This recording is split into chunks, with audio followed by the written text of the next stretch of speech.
গাজীপুরের বাসিন্দাদের চিকিৎসায় ভরসা শহীদ তাজউদ্দিন আহমেদ মেডিকেল কলেজ হাসপাতাল। নগর ও জেলায় বসবাসরত ৩০ লাখ মানুষের বেশিরভাগই এই হাসপাতালের উপর নির্ভরশীল। ৫০০ শয্যা বিশিষ্ট এই হাসপাতালকে ঘিরে অনিয়ম আর অব্যবস্থাপনার অভিযোগ নতুন কিছু নয়। বেড়েছে হাসপাতালের অবকাঠামো, কেনা হয়েছে কোটি কোটি টাকার যন্ত্রপাতি, তবুও এর চিকিৎসা সেবা নিয়ে রয়েছে অনেক অভিযোগ।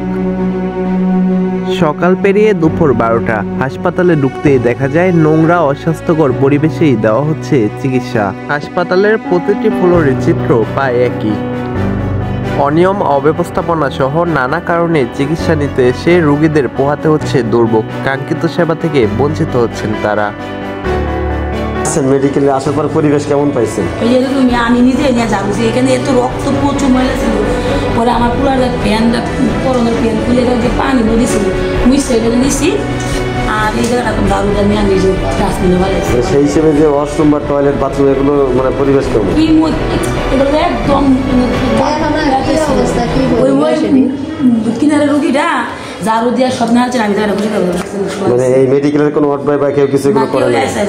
কেউ ঝাড়ু দিয়ে ওদের কথা পরিষ্কার পানি পাড়াইয়া ওরা শুই দিয়ে গেল। কাগজে কলমে ৫০০ শয্যা থাকলেও ওয়ার্ড রয়েছে অর্ধেকেরও কম। অনেক বেড রয়েছে বারান্দায়, অনির্ধারিত রুমে।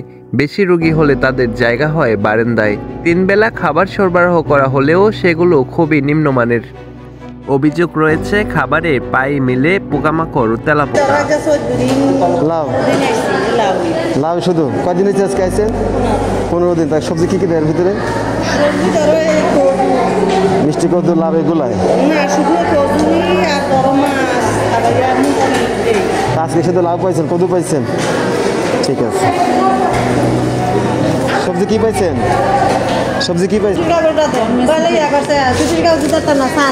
তাহলে কি করবো মানে আমরা তাহলে জান গা কে বলছিল? হ্যাঁ সঙ্গে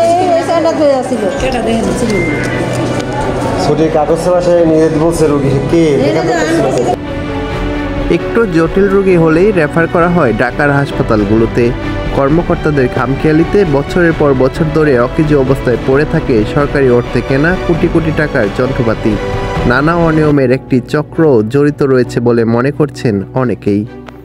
তবে এসব অভিযোগের ব্যাপারে হাসপাতালের পরিচালকের সাথে ফোনে যোগাযোগ করা হলে তিনি খুঁটিয়ে দেখে ব্যবস্থা নেওয়ার আশ্বাস দেন।